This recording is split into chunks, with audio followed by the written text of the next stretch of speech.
Wayanad tourism is going to continue, and in fact Wayanad needs your help. ഇപ്പോൾ മുണ്ടക്കയിലുണ്ടായ ഈ ദുരന്തത്തിനെ വയനാട് ദുരന്തമായി പർവ്വതീകരിച്ചപ്പോൾ road സൈഡിൽ ഒരു പെട്ടിക്കട വച്ചിരിക്കുന്ന ആൾ തൊട്ട് ഒരു റിസോർട്ട് ഓണർ വരെ ഇതിൽ ബാധിച്ചിട്ടുണ്ട്. We all know that this is a localized issue. This is not pan Wayanad issue. But the impression outside Wayanad is that the whole of Wayanad is very dangerous, and so we have to dispel this idea. നമുക്ക് വയനാട് ഒരു ഭീകരതയാണ്, വയനാട് എല്ലാം നശിച്ചുപോയി, വയനാട്ടിലേക്ക് ഇനി നമ്മൾ പോയിട്ട് കാര്യമില്ല, അങ്ങനെയൊക്കെ ഒരു ചില തോന്നൽ വന്നിരുന്നു.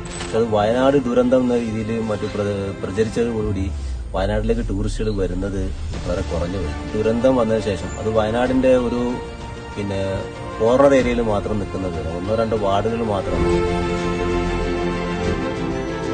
കെട്ടിടത്തിന് വാടക കൊടുക്കണം, ഇതെല്ലാം ഈ കച്ചവടം കൊണ്ടാണ് നടന്നുകൊണ്ടിരുന്നത്. അതിപ്പോ നിലച്ചിരിക്കുകയാണ്. വയനാടൊക്കെ ഒരു ഒറ്റപ്പെട്ട പോലെയാണ്, പുറമേ നിന്നൊന്നും ഒറ്റ ടൂറിസ്റ്റുകളും വരുന്നില്ല. അപ്പൊ തീർച്ചയായിട്ടും ടൂറിസം മേഖല ഇല്ലെങ്കിൽ വയനാട് ഇല്ല എന്ന് തന്നെ പറയേണ്ടി വരും. We should take some action on tourism. We have to make people feel that Wayanad is a very safe place and tourism is not affected by this issue. നമ്മളെ കൂടെ നിൽക്കുക, നമ്മളെ ചേർത്ത് പിടിക്കുക, നമ്മളെ ഈ ദുരന്തത്തിൽ നിന്ന് കരകയറാൻ, ഈ സ്വർഗീയ ഭൂമിയെ ആസ്വദിക്കുക, നിങ്ങളുടെ സാന്നിധ്യം കൊണ്ട് നമ്മളെ രക്ഷപ്പെടുത്തുക.